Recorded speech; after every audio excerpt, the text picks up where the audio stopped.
Mukunda Jewellers, first ever factory outlet opening soon in Jubilee Hills.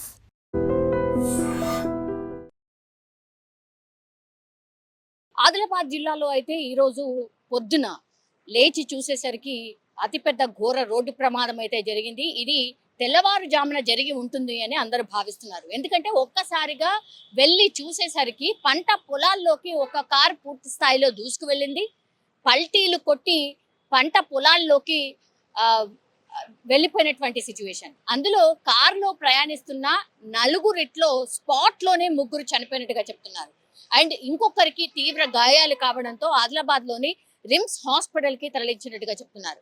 So ఒక్కసారిగా ఈ ప్రమాదం చోటు చేసుకున్న విధానం చూస్తే గనక ఐదర్ డ్రైవ్ చేస్తున్న వ్యక్తి తాగన్నా ఉండాలి, లేకపోతే ఎదురుగా వస్తున్నటువంటి వెహికల్ కనబడకుండా ఉండడంతోనే ఇట్లా పొలాల్లోకి దూసుకుపెళ్ళిపోయి ఉండాలి.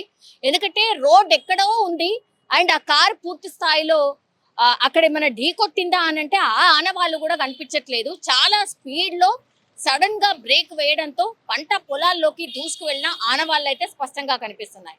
సో పూర్తి స్థాయిలో అధికారులు అయితే అక్కడికి చేరుకొని ఎలా జరుగుంటుంది ఏంటి అనేది కూడా పూర్తి స్థాయిలో విచారణ అయితే చేస్తున్నారు. కానీ స్పీడ్ వల్లనే లేదంటే డ్రైవర్ మద్యం మత్తులో ఉండడం వల్లనే ఇది జరిగి ఉంటుంది అనేసి ప్రాథమికంగా అయితే ఒక అంచనాకైతే వచ్చారు. ఒక్కసారిగా రోజువారీగా పంట పొలాల దగ్గరికి వెళ్ళినటువంటి వాళ్ళు ఈ ఇన్సిడెంట్ చూడడంతో పోలీసులకు సమాచారం అందించారు.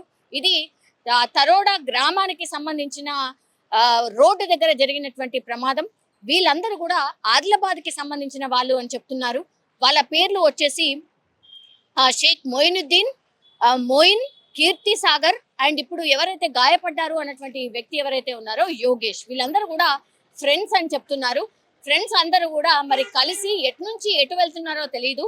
ఆదిలాబాద్కి దగ్గరలో అండ్ ఆదిలాబాద్కి సంబంధించిన వ్యక్తులు ప్రయాణిస్తున్నటువంటి కార్ ఒక్కసారిగా బోల్తా పడ్డం, అందులో స్పాట్లోనే ముగ్గురు చనిపోవడం, ఇంకో వ్యక్తి ఇప్పుడు దగ్గరలో ఉన్నటువంటి ఆదిలాబాద్ హాస్పిటల్లో ట్రీట్మెంట్ తీసుకున్న సందర్భం. ఇప్పుడు యోగేష్ ఎవరైతే గాయపడ్డారో ఆయన నోరు తెరిచి మాట్లాడితే గానీ అసలు ఏం జరిగింది ఏంటి అనేది తెలిసే అవకాశం అయితే కనిపిస్తోంది. కానీ ప్రాథమికంగా పోలీసులు నిర్ధారించుకున్నది ఏంటి అంటే ఐదర్ డ్రైవర్ మద్యం మత్తులో అని ఉండాలి, లేదంటే స్పీడ్ గా వెళ్ళి ఉండాలి, ఎదురుగా వస్తున్నటువంటి బస్సో లేకపోతే ఇంకోటో దాన్ని తప్పించబోయి ఈ ఇన్సిడెంట్ అన్న జరిగి ఉండాలి.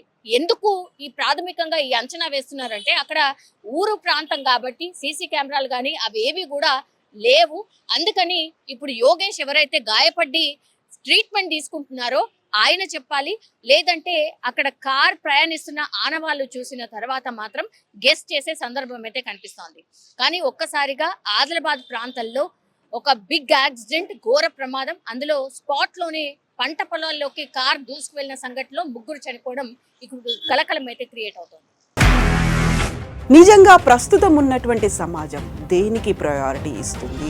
ఆర్థిక సంబంధాల చుట్టూ మాత్రమే తిరుగుతుంది. మళ్ళీ ఎన్నికలంగానే చాలా విరక్తి కలుగుతున్నాం. మంచి అనిపిస్తుంది కదా, లేడీస్ కూడా ఛాలెంజింగ్ జాబ్స్ చేసినప్పుడు చాలా బాగుంటది. ట్రాఫిక్ అసిస్టెంట్స్ గా నియమించిన ట్రాన్స్జెండర్స్ అందరితో సాల్యూట్ చేయించుకుంటున్నారు. ఫుడ్ డెలివరీ ఇవ్వటానికి వెళ్ళినటువంటి డెలివరీ బాయ్ అనిల్ పై కళ్ళ ముందు